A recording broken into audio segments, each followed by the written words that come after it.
Minneapolis Motherway's Andrew could have gotten the door panel at any lumber yard. Motherway Point was backed up at least in part by a police crime lab. Couldn't be sure the panels were one and the same. The living room has two holes in it. This one I'm pointing to right here, 10 inches from the edge, and this one down here, 12 inches. This one I referred to being 25 from the top, and the second one 36 from the top.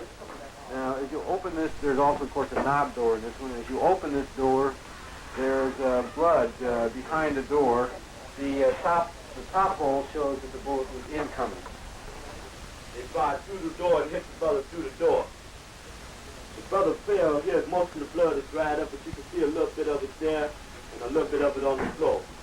The brother was shot 4 or 5 times, so after they came through the door, they shot him again to make sure he was dead. Mr. Montgomery, Dr. Constantino testified today that Mark Clark could not have struggled after receiving that shot through the heart. Now, in your mind, does this contradict the testimony of Officer Davis, who described a struggle? Yes, it seems to me that that was a very startling thing. We also learned that the bullet, which was in fact recovered from Mr. Hampton's body, was a bullet fired out of a carbine by Officer Davis. So that indicates also that Officer Davis may well have walked into that back bedroom, contrary to his testimony, and fired a shot into the body of Fred Hampton at one point in time or other. There were 6 of us assigned to the back door. I came up on the back porch. I placed myself to the right of the door. I put my head down enough so I could hear if there was any conversation in the building. I heard people talking in the front, and then I heard a loud shot, sounded like a shotgun. I backed up and kicked the door open. I started in, and before I could get past the threshold, there were 3 shots fired from the rear bedroom. They were directed directly at the back door as I was coming in. I backed out again. Only by the grace of God was one of our, or 2 of our police officers prevented from being killed when they were fired upon as soon as they announced their office and knocking on the door. On December 11th, 1969, the Chicago Tribune carried a story that it characterized as an exclusive version from the state's attorney's office. Why was the disclosure made in the Chicago Tribune? Because that newspaper, the Chicago Tribune, in my opinion, gave a very balanced, fair report of the events that occurred. It has nothing to do with the class of people or the type of people that buy the Tribune as opposed to other papers in the city? Does anybody have a sensible question? Included in the exclusive was a photo carefully circled to show bullet holes supposed to be in the back door. The account that we made public yesterday gives a detailed explanation of what happened in that apartment. I stand wholeheartedly behind it as absolutely accurate. There is one inconsistency in, well, for example... I do not intend to quibble about that account. Do you intend to get it the truth? The account that we gave of the events is the truth. One of the 4 pictures you gave the Tribune had 2 bullet holes on the right side of what was supposed to be the rear door. Henry had his lied before, and he's going to lie again. That hole that he's blown up in the papers is a hole of a nail. A close-up of a nail head. Plus a little bit of the door hatch. Plus the door hatch. Now here you see the large nail heads being pointed out. I have said that we released the pictures. We have not characterized or described the conditions that they portray, other than to say that that is an accurate portrayal of that particular object. Do you know if any of the 4 pictures they received had portrayed bullet holes in any of the walls? Another photo claimed to show the bullet-riddled door across from the bedroom. The officers testified that the Panthers fired into that door from inside their bedroom. In fact, the door in the photo was the bedroom door, and the holes in the door were made by police gunfire at the Panthers. As you can see, bathroom door is intact. Not only the bathroom door, but the entire wall area is intact. there was a picture of the inside of the door to the bathroom. Yes. That door, our reporters discovered, corresponded to one on the front living room adjoining the bedroom. There were holes in the door. When the door was open, those holes corresponded to holes that were in the wall adjoining between the bedroom and the living room. And when they stuck a stick through the holes, they all matched up. I make no evaluation of the pictures other than to say they portray conditions as they existed in that apartment at the time those pictures were taken. This is the door that's supposed to contain numerous marks, from a stray shotgun blast to small arms fire, which again was fired by members of the vicious Black Panther Party, who were standing in this bedroom here, shooting out into the hallway here. I urge your inventory of each of these vicious weapons. This attack by the Black Panthers on the police, plus the weapons which were recovered at the depot where they were storing them, clearly demonstrates the true character of the Black Panther Party. I've never denied that there was no weapons there. As a matter of fact, he would be a fool if he didn't have a weapon there, knowing the ferociousness of the pigs, how they just jump out of the cars and shoot you down, how they knock on your door and blow 19-year-old sister's head off with shotguns, how they kill 2 brothers in 1 week. Yeah, and as a matter of fact, everybody that's concerned should have something in their home to protect themselves, because Hanrahan is a madman. Mr. Hanrahan, can you tell me why your officers did not try to use tear gas? Isn't this the usual procedure to flush someone out of a building?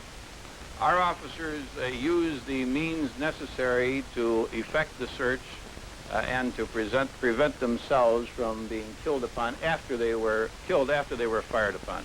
Isn't it true that your men usually use tear gas in situations such as this, and why didn't they use it this time? No, that is not true.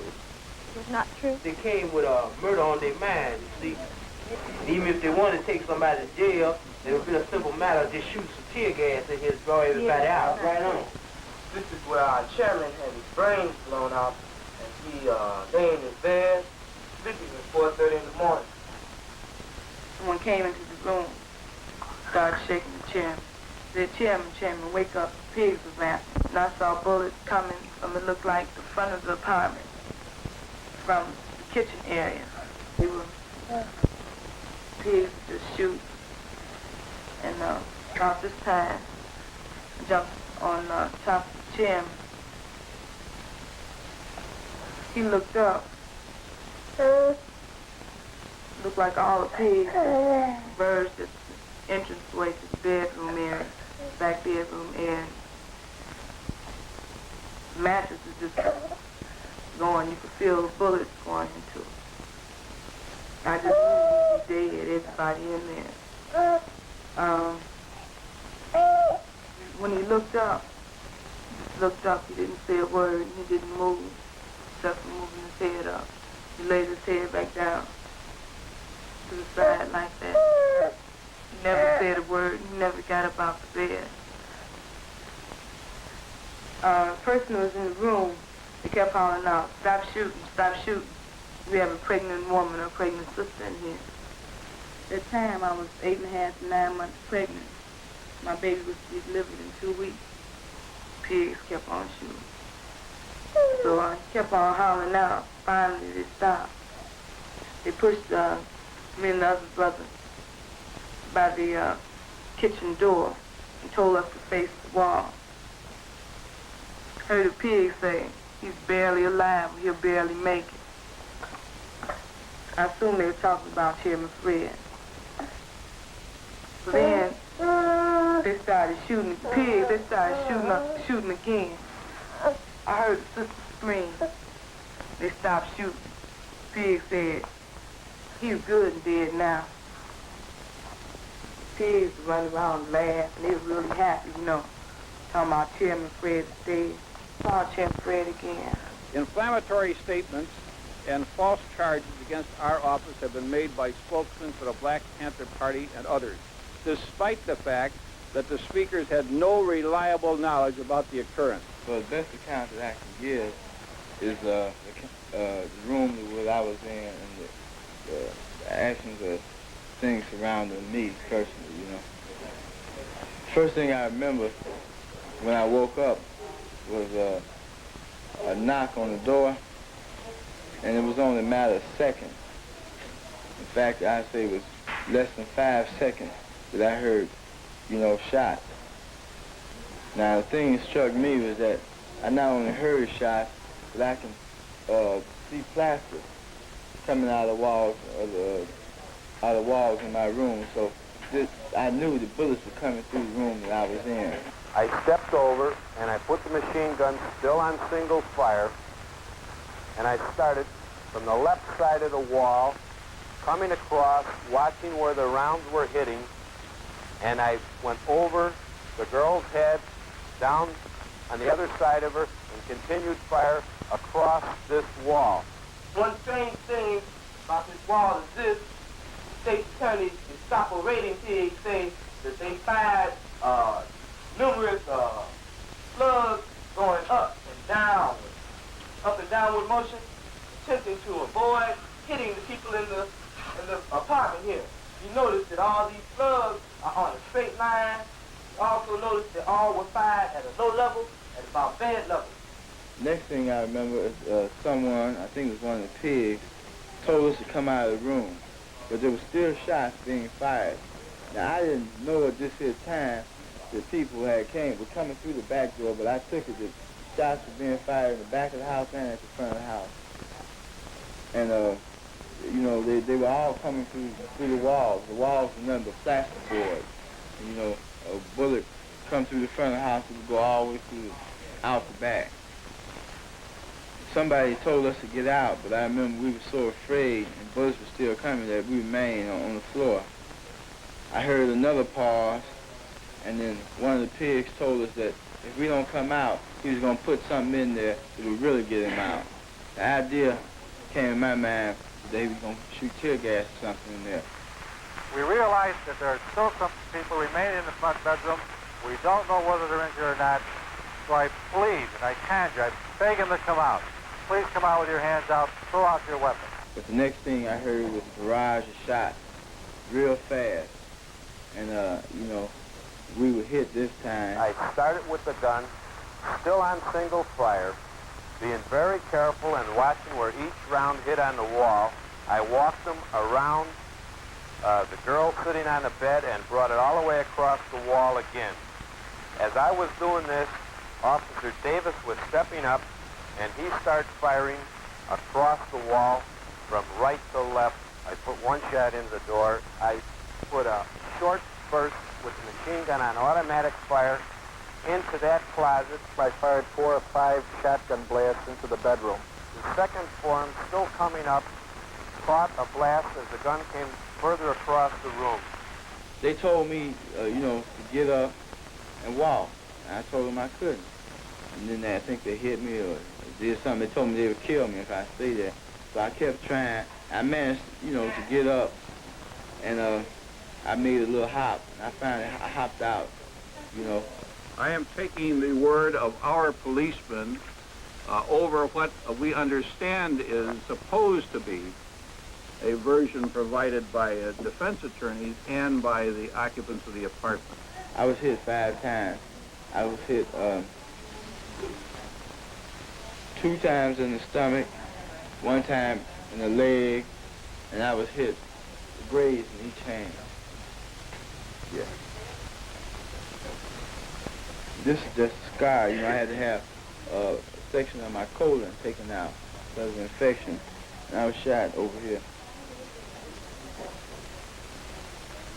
I expect the general public to recognize the quality of these men's work, and the political consequences can take care of themselves.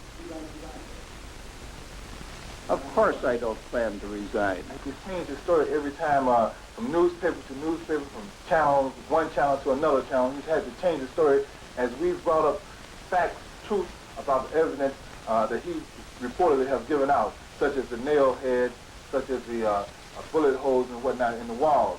And it's only my conclusion is that Hanrahan, if he wanted to give an objective opinion about what happened here that morning, he would have to come to this apartment and find out, because he's dealing in a whole lot of subjective analysis, because the man haven't come to the apartment to find out what really did go down in the apartment. We invite him here to see for himself the evidence that we have shown to the masses of people and to the public. Have you been at the scene yourself? No, I have not been at the scene. Based on available evidence, namely the physical condition of the home and its contents, the physical condition of the remains of Fred Hampton, the search warrant was merely a subterfuge, and the mission of the police was to murder and maim. This blatant act of legitimatized murder strips all credibility from law enforcement. In the context of other acts against militant blacks in recent months, it suggests an official policy of systematic repression. The pious statements of State's Attorney Hanrahan concerning the brave response of the police against the vicious Panther attack, and his allusion to the grace of God concerning the sparing of the policemen, only makes the situation more macabre and terrifying. As an individual, are you convinced that the official version is a lie, that it is a case of murder? Personally, I am. Anyone who went through that apartment and examined the evidence that was remaining there could come to only one conclusion, and that is that Fred Hampton, 21 years old and a member of a militant, well-known militant group, was murdered in his bed, probably as he lay asleep. It seems very clear to us that he was assassinated. And the police officer who did that assassination then walked away from it, and said to other people, Bobby Rush is next. Now, all of you who know Bobby Rush know that he is the Minister of Defense of the Black Panther Party and also one of our clients. And all of you also, I assume, know that Bobby Rush's apartment was broken into last night, and also he's still alive because he was not in the apartment. Do you think if you had been in your apartment yesterday, you would have been shot by police? Yes, I would have been murdered. I still think there's a great possibility of people trying to murder me. All the moves in the past, the initiative has been on the part of the police. They've murdered Fred Hampton. They're out to murder me. It's like they'll murder anybody that's black in this country. You think there's going to be retaliation then by the Panthers? There won't be any retaliation by the Panthers. I think that the time will come when the people themselves will take the power that belongs to them into their hands and move to guarantee life, liberty, and the pursuit of happiness. We will not be forced underground until the people, we really feel satisfied that we've done our duty, performed our duty to educate the masses of the people to the injustices that the power structure inflicts upon poor people in this country. All the mass demonstrations that young people endorse that this is happening right now. Bobby, what's the next move for you personally? There's no personal anymore. I'm a people's man, so I do whatever the people decide. There's nothing personal about it whatsoever. And the Panthers will be there to serve the people in the end. Okay. Thank you very much. Of course, numerous people have attempted to make formal and informal investigations with a report by the grand jury for the Federal District Court in the Northern District of Illinois. Then I quote, "This report contains the findings of the grand jury after hearing nearly 100 witnesses and considering over 130 exhibits, including police records, photographs, moving pictures, transcripts of testimony before other bodies, voluminous investigative and scientific reports, and reports of investigative interviews with over 100 potential witnesses who were not called." And of course, among the main witnesses before the federal grand jury were the 14 raiders in the apartment, the police officers who were assigned to the state's attorney's office. The report tells us, contrary to some of their testimony prior to the grand jury proceedings, the report tells us that at 4 a.m. on December 4, Sergeant Gross briefed the 13 assembled officers and told them the location of the raid and that Panther arms were involved. Know that they were Black Panthers? No, we didn't. We just knew that, or we were informed that there were guns and contraband in the building. Did you have information that indicated that Fred Hampton might be there? Not to my knowledge. You just knew that there were guns and possibility of that these may have been Black Panthers? All we knew is there were guns in there. At this point, it appears that the people who are deceased were in the gun battle. Oh, they were definitely in a gun battle. I mean, they were firing at police. Yes, sir. We saw the shots coming out of the two bedrooms. Sergeant Groth, of course, from the beginning claimed, along with his fellow officers, that a shot had been fired by a young Panther woman in the far corner of the living room door as the officers entered the door. The report, however, explains the impossibility of this account given by the officers. Reading again now from the report from page 181, it says, Groth, Davis, Jones, and Gorman, those are all officers, all insist that a shot was fired by Brenda Harris at them as they came in the door.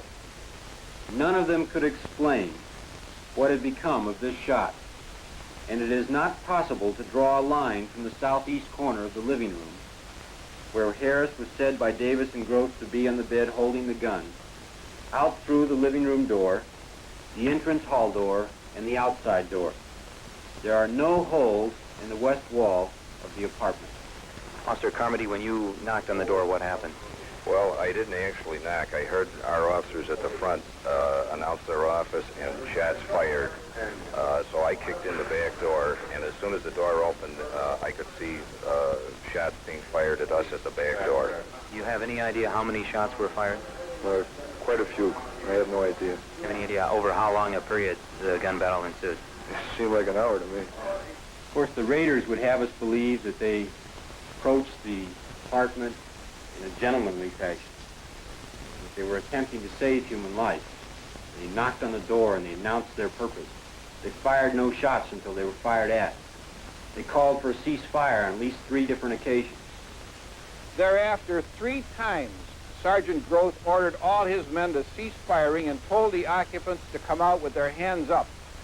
Each time, one of the occupants replied, "Shoot it out." And they continued firing at the police officers. By their own testimony, they admit that for 12 minutes, for 12 solid minutes in those early morning hours, there was gunfiring in that apartment. And yet the federal grand jury concludes that only one possible shot could have come from a Panther weapon. And that shot could have come through the door by a man who had just been shot in the heart. They would have us believe that even though there was only one Panther shot, they called for a ceasefire on 3 different occasions and didn't get it, and so they continued their firing. The great variance between the physical evidence and the testimony of the officers raises the question as to whether the officers are falsifying their accounts. Those officers fired 99 shots through the walls of an apartment where they knew people were sleeping. Murder is defined in Illinois as follows. A person who kills an individual without lawful justification commits murder if, in performing the acts which caused the death, he knows that such acts create a strong probability of death or great bodily harm to that individual or another. Federal grand jury comes to its conclusions. Unquestionably, the raid was not professionally planned or properly executed, and the result of the raid was 2 deaths, 4 injuries, and 7 improper criminal charges. In spite of those conclusions, the report then goes on to say, the physical evidence and the discrepancies in the officers' accounts are insufficient to establish probable cause to charge the officers with a willful violation of the occupant's civil rights. I want you to know that I want you to think. If you ever think about me, and if you think about me, niggas, and if you ain't gonna do no revolutionary act, forget about me. I don't want myself on your mind if you're not gonna work for the people. Like we always said, if you actually make a commitment at the age of 20, and you say, I don't want to make that commitment because of simple reasons that I'm too young to die, I want to live a little bit longer, what you did, you did already. You have to understand that people have to pay the price for peace. If you dare to struggle, you dare to win. If you dare not to struggle, then goddamn it, you don't deserve to win. Let me say peace to you if you're willing to fight for it. Let me say it in the spirit of liberation. I've been gone for a little while. At least my body's been gone. You ain't got to see that to me. At least my body's been gone for a little while. But I'm back now, and I believe that I'm back to stay. I believe that I'm going to do my job, and I believe that I was born not to die in a car wreck. I don't believe I'm going to die in a car wreck. I don't believe I'm going to die from slipping on a piece of ice. I don't believe I'm going to die because I got a bad heart.